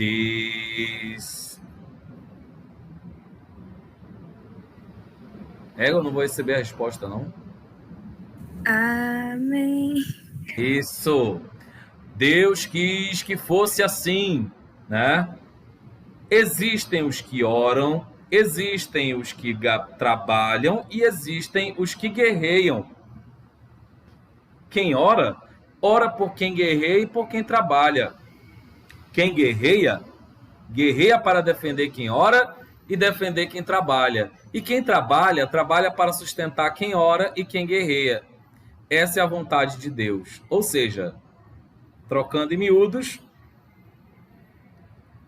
o bispo estava dizendo que era ótimo, que era plano de Deus o servo trabalhar para sustentar a nobreza e o clero, tá, galera? Até porque era ele mesmo que sustentava, eram os servos que sustentavam essa galera toda, tá? Então, olha só, quando eu falei da relação de sucerania e vassalagem, é nesse momento que a gente vai falar, tá? Sucerano era um nobre que doava um benefício, ou seja, um feudo, para outro nobre. E o vassalo, né, era um outro nobre que recebia o benefício e fazia um juramento de fidelidade ao seu sucerano, tá? Então, eu não tenho uma imagem aqui da sucerania e vassalagem. Geralmente, essas relações são simbolizadas por um cara ajoelhado e outro com uma espada fazendo ali toda a menção do juramento, etc, né? E isso daqui não ficava quase nada escrito. A partir de algum momento teve um contrato. Mas isso tudo era na palavra, era no gogó, tá, gente? Bom, Isabel fez uma pergunta. Cadê a galera aqui? Em relação... E a relação da igreja com os homossexuais? Era morto como? Na paulada ou com fogo? Então, gente, deixa eu falar para vocês que nem tudo é ferro e fogo, tá, gente? Até porque... se a gente for pegar assim, bons livros sobre a homossexualidade durante a história, vocês vão perceber, inclusive se vocês quiserem indicação, eu posso dar, tá? Indicação de bons historiadores que trabalham a temática, que tinham muitos homossexuais dentro do clero, tinham muitos homossexuais dentro da própria nobreza, dentro da igreja tinham párocos, tinham padres, inclusive papas foram acusados de manterem relações homoafetivas, tá? Então, a história da igreja é recheada desse tipo de coisa, né? E aí eu vou dizer para vocês que a homossexualidade, por muitas vezes, ela não foi atacada, ela foi acobertada. Então, o fato era, se você não fosse descoberto, se você não fosse denunciado, você não sofria sanções. Agora, claro, se você fosse uma pessoa malquista, né, que já tinha inimigos, etc., e fosse pego no ato da sodomia, que era chamado assim, o dito pecado da sodomia, né, você acabava sim sendo punido, né? Então, muitos homossexuais foram punidos, dependendo da sua condição social, né, a serem queimados na fogueira. Alguns foram torturados até a morte.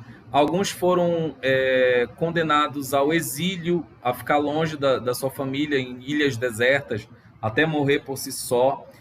Várias punições, né? E aconteciam, tá, gente?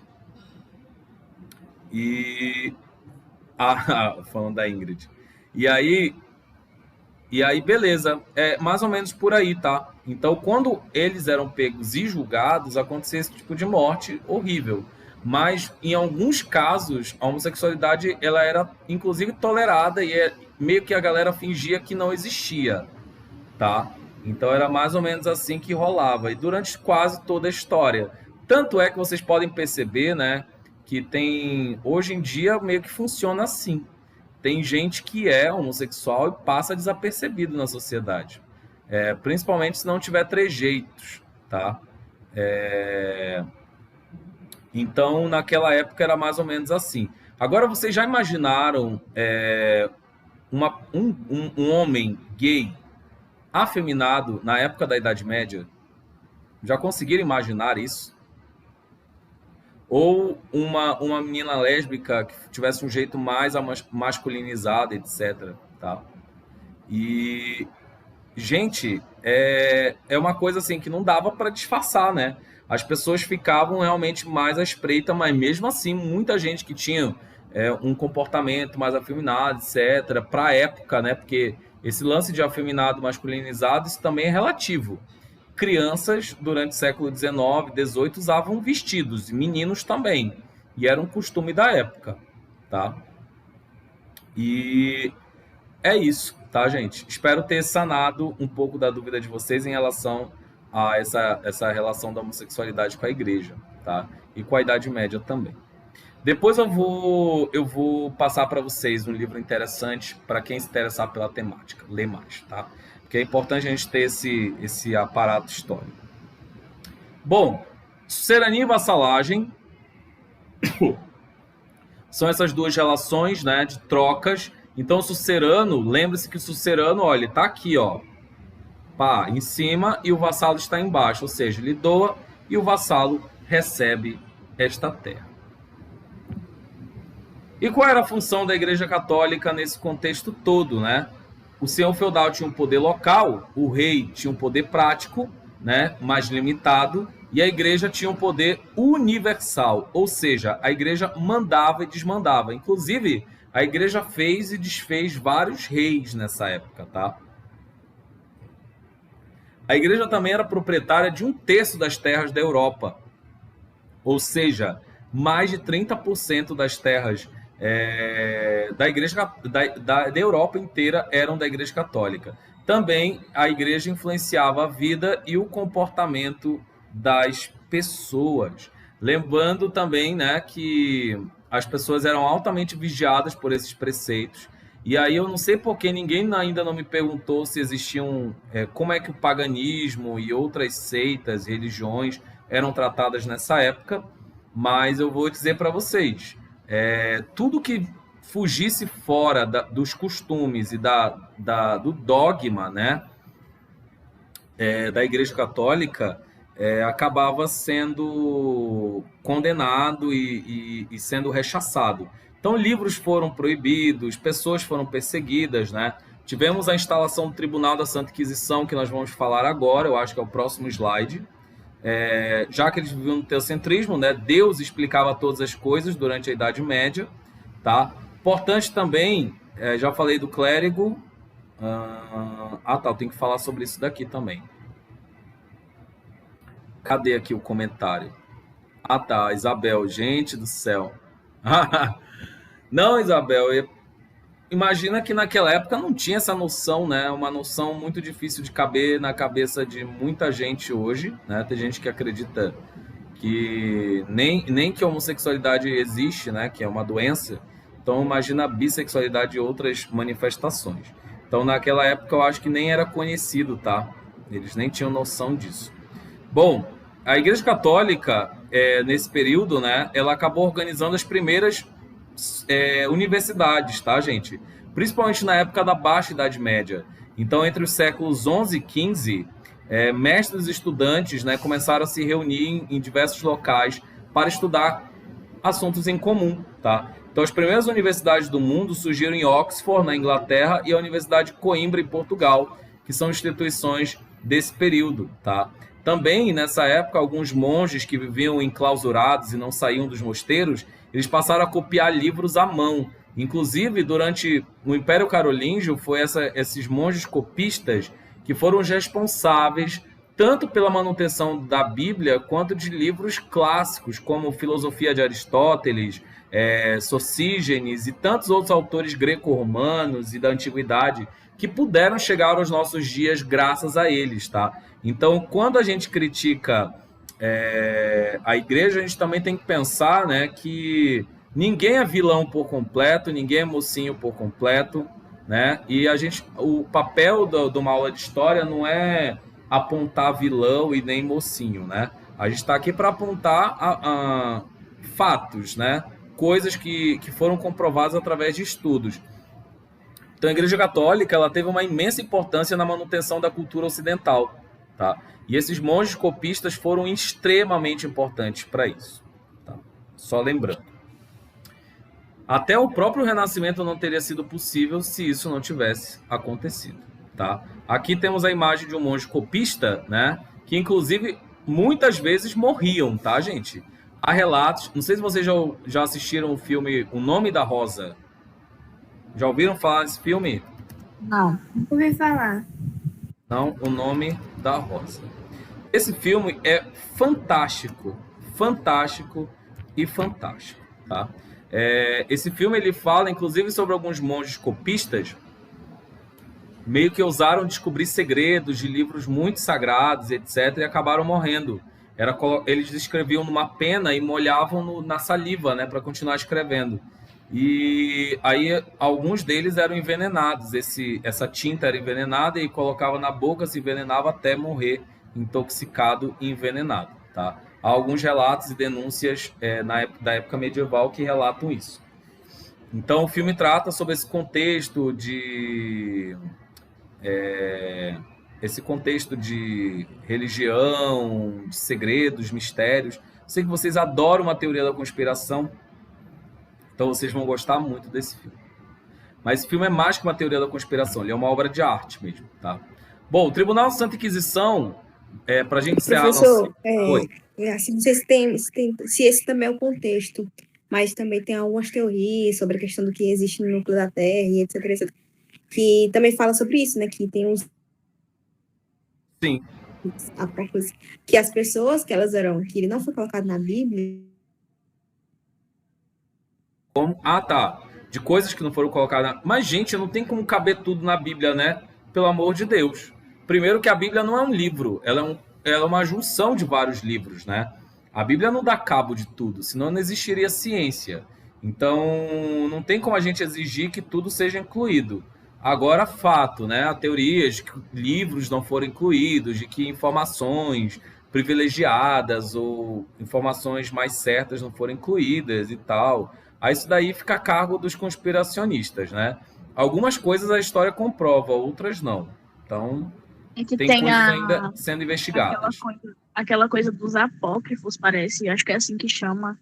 Uhum. Tem o livro de Maria Madalena e várias outras coisas lá que não foi incluído no Novo Testamento. Coisa assim. Inclusive o livro de Enoque, né, que é citado e tal, que tem a Lilith no meio, toda aquela história da primeira mulher de Adão, entendeu? Mas não sei se vocês já ouviram falar disso, né? Que os historiadores estão investigando, realmente estão vendo e tal, a veracidade das fontes e etc. Tá. E olha só, A Inquisição medieval, né, ela foi uma das instituições mais famosas e mais temidas do período, tá, gente? Por quê? A Inquisição ela foi um instrumento utilizado pela Igreja, né, não só para punir, mas para divertir, para corrigir, entre aspas, comportamentos considerados errados, considerados hereges contra os dogmas da Igreja.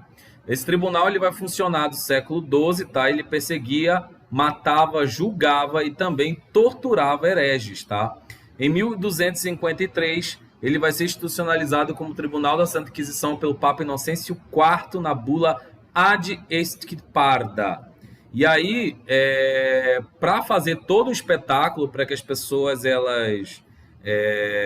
elas tivessem medo realmente da igreja, né? Eles faziam um ato de fé, que era uma cerimônia pública que comprovava perante todos o poder da igreja e também julgavam as pessoas, né? Na Península Ibérica, inclusive, os preferidos da Santa Inquisição foram os judeus, né? E vocês sabem por que os judeus eram alvo?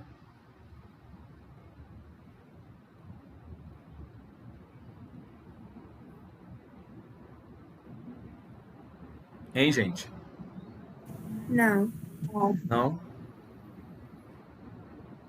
Por que será? Deixa eu só acender a luz. Gente, tá uma luz tão bonita lá fora. Caramba. Queria que vocês vissem. Deixa eu ver se eu consigo mostrar para vocês aqui. Ah, não vai focar. Égua. Tá uma luz amarelada muito bonita. De pôr do sol. Minha hora favorita do dia. Vamos lá, então, os judeus, né, eles eram alvos da Santa Inquisição porque eles acabaram enriquecendo. Os católicos, eles, durante a Idade Média, eram proibidos de acumular riquezas, né, de emprestar dinheiro a juros. Então, quem acabava acumulando riqueza monetária eram os judeus, que acabaram se transformando nos primeiros banqueiros da história da Europa. E aí eles foram perseguidos por preconceito também, né? Porque imagina, os judeus não acreditam até hoje que Cristo é o Messias prometido nas Escrituras. Então a galera ficava, meu Deus, arrancando os cabelos da cabeça. Como eles podem não acreditar que o Cristo é o Cristo, que não sei o quê, que piriri, sabe? Esse tipo de coisa. Pera aí, só acender a luz.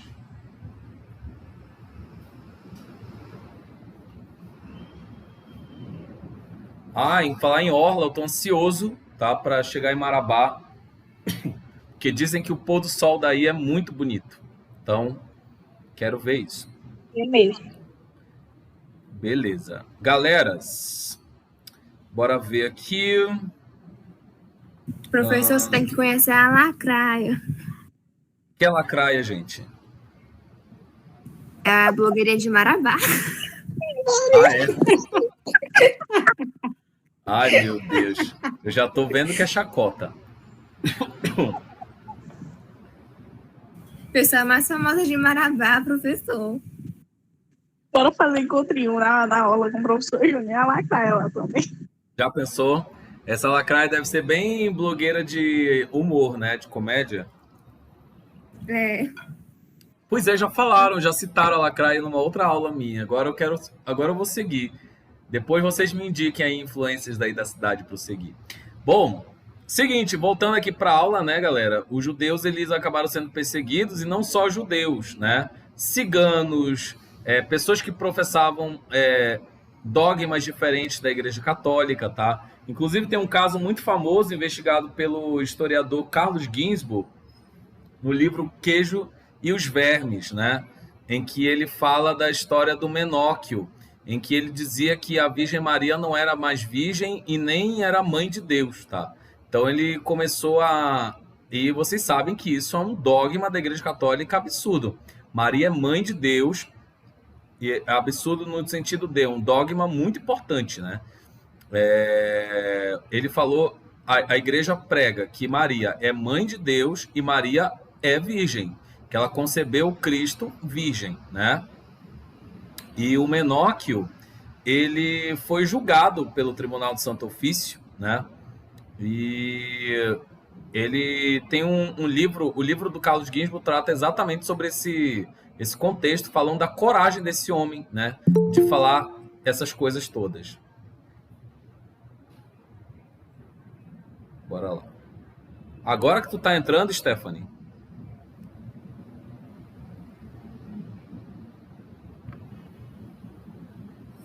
Cadê?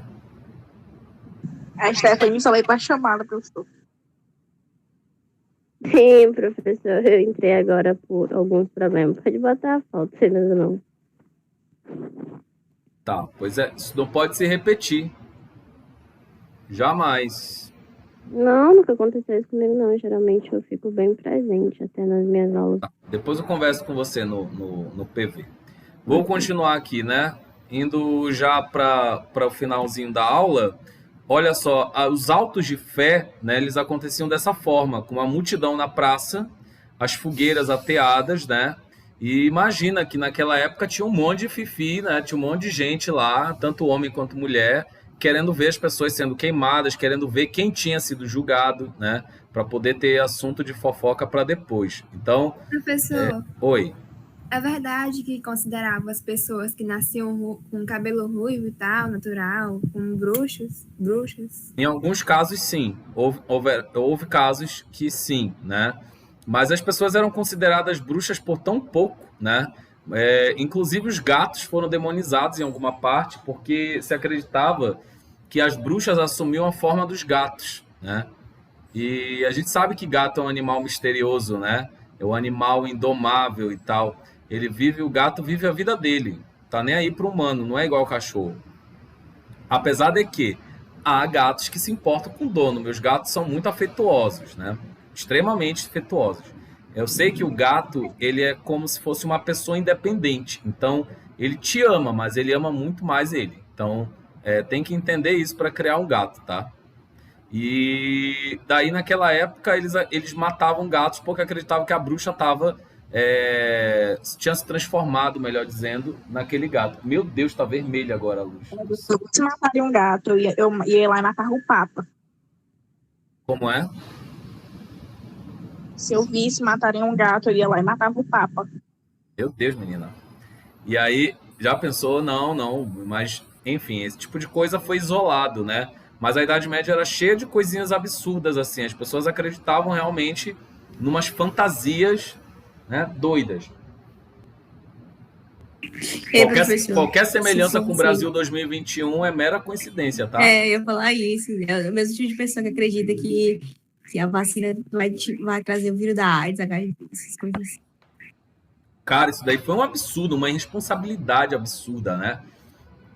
Meu Deus do céu. Enfim. Está vivendo o absurdo do absurdo.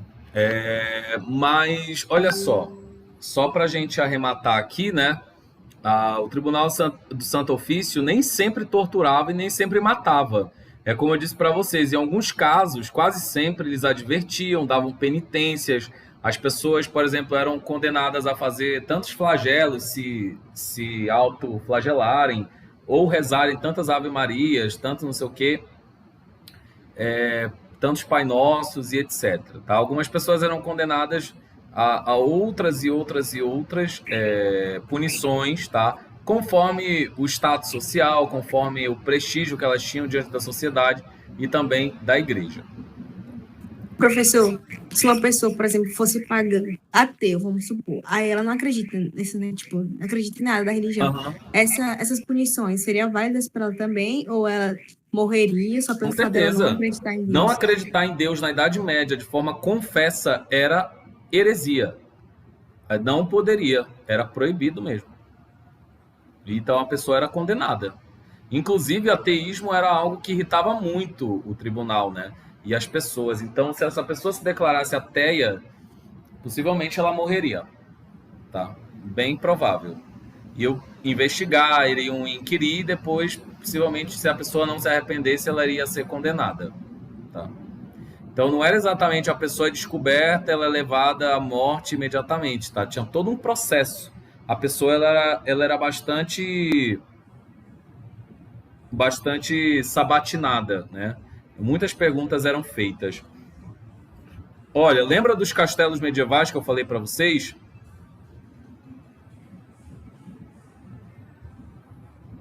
Sim. Então, galera, percebam que essas construções são bonitinhas ou elas são mais quadradinhas e tal? Bonitinhas? É bonitinha. Tu achou bonitinho? Não é feio, né? Mas o assim, desenho tá bonitinho.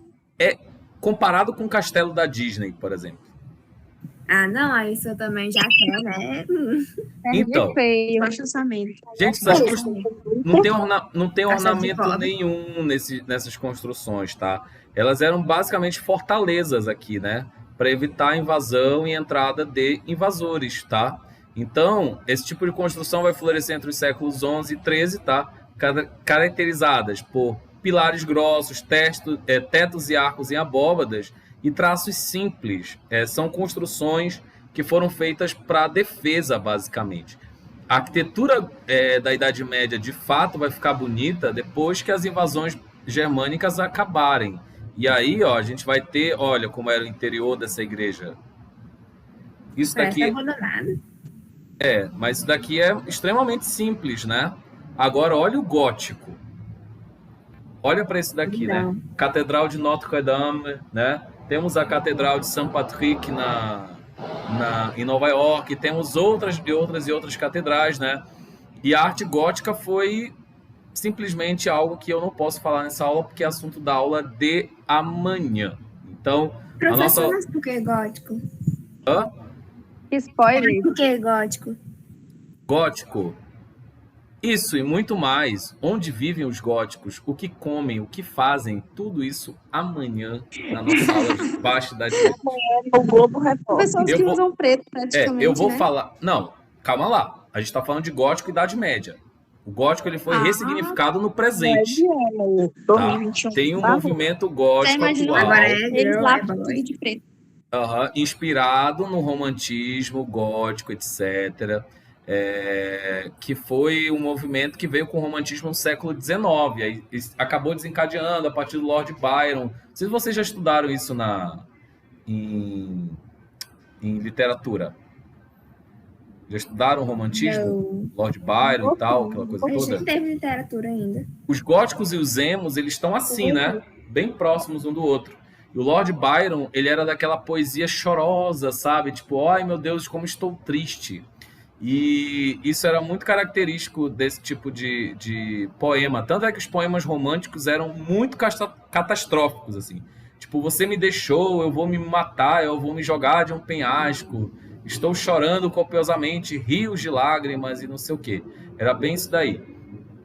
E aí amanhã eu vou falar para vocês sobre o gótico da Idade Média, que não tem nada a ver com tristeza. Muito pelo contrário. O gótico da Idade Média tem a ver com glória, com luz, com luxo, riqueza, né? E principalmente Olha na tem a matriz. ver com Deus, tá? Com a beleza da glória divina. Então, só para a gente ter uma noção, né, de que gótico atualmente e anteriormente não são a mesma coisa. Bom, eu vou abrir aqui a frequência, vou fazer a chamada de vocês.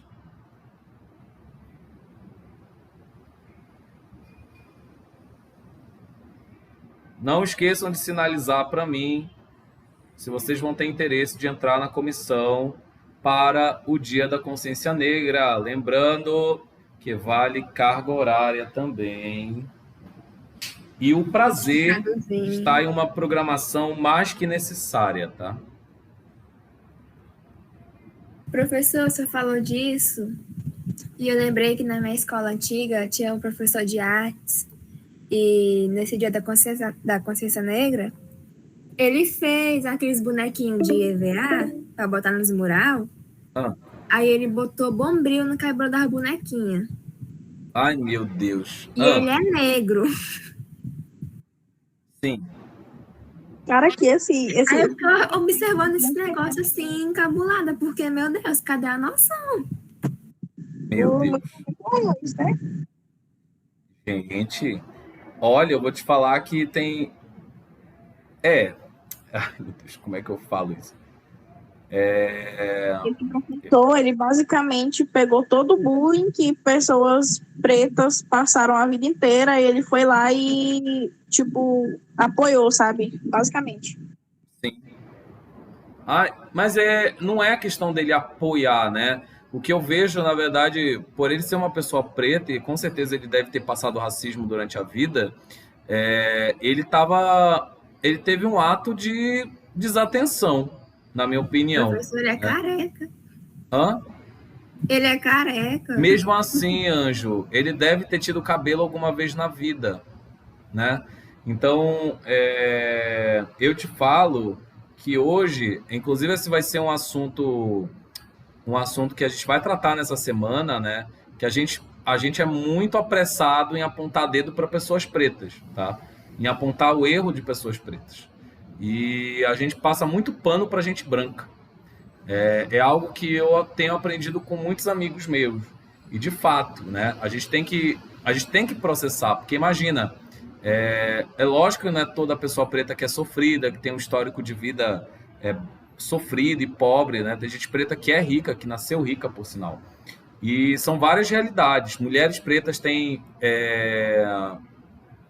demandas diferentes de homens pretos. Então, isso daí é toda uma coisa que a gente tem que considerar, sabe? Eu tive amigos que eram pretos, né? E tinham ideias, assim, muito, sei lá, muito problemáticas, e eu fui com cuidado, apresentei outros amigos pretos mais instruídos que puderam dar uma luz, e essas pessoas encontraram o conhecimento.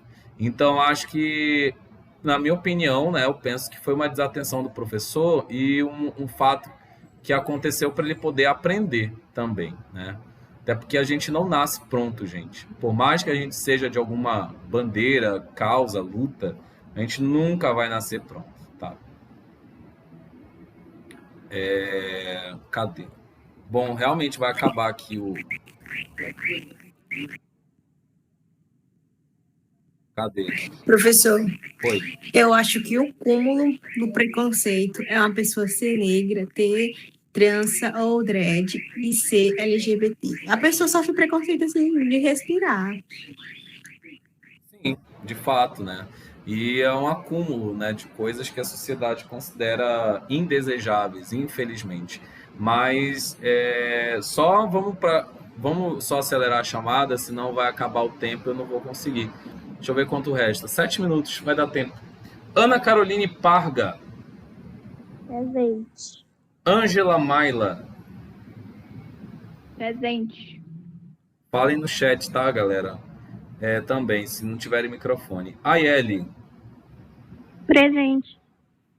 Emanuele Lima. No chat, professor. Érica Jamile.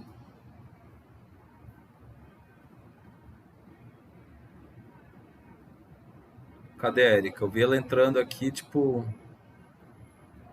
Sei lá que Professor, horas. Notebook Hã? dela.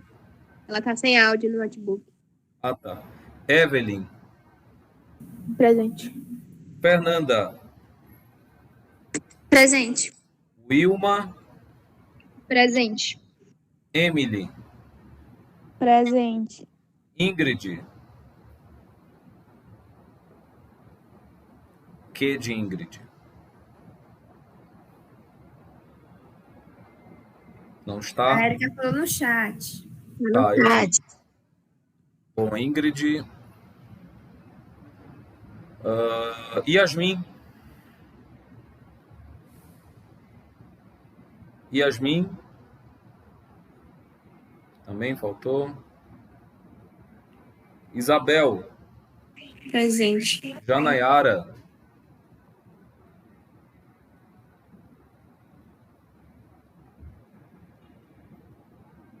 Professor, o celular da Janayara quebrou. E agora? Eu acho que ela tem que entrar em contato com a coordenação para assistir ela lá no campus. Uhum. Eu vou ter que colocar falta. Depois eu altero. Júlia Ellen.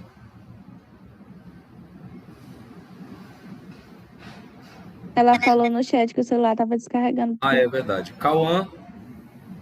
Não. Kellen. Bora, gente. Faltam 5 minutos.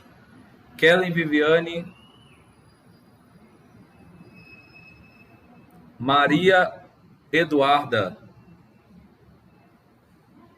dos Santos Souza. Faltou. Ela disse que estava sem internet, uma coisa assim. Maria Eduarda Miranda. Presente. Maria Júlia Ela, a Flávia descarregou. Ah, tá aí no chat. Pois é, foi a Maria Júlia que falou. Maiara Xavier.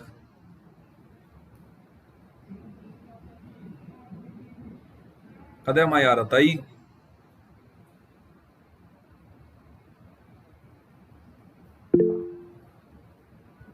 Acho que não, professor. Acho que ela estava só na outra aula. E quando o senhor abriu a outra sala, ela não vem mais. Vai levar uma falta, gatinha. Bora lá. Patrícia Siqueira. Presente. Raíssa. Presente. Raíza. Presente. Roama. Faltou, né? A Roma Presente existiu. do IF. Stephanie. Stephanie foi que entrou no final, né? Sim.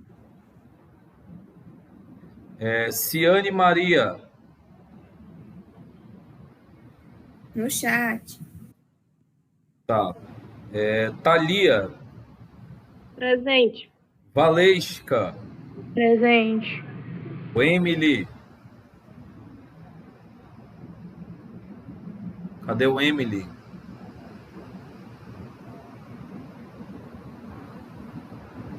Acho que ela tá com o computador na internet.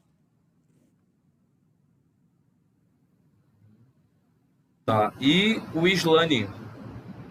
Presente. Ótimo. Então, frequência do dia lançada, aula dada, tá, galera? Agora, seguinte, todas terminaram as atividades, perdão. Sim. Ótimo. Sim. Lembrando, né? Teve gente, porque eu fiquei com a nota fulana de tal. Não faz trabalho, não tem nota, né? Lembrando que a nossa avaliação é feita de 5 pontos de prova e 5 pontos de atividades.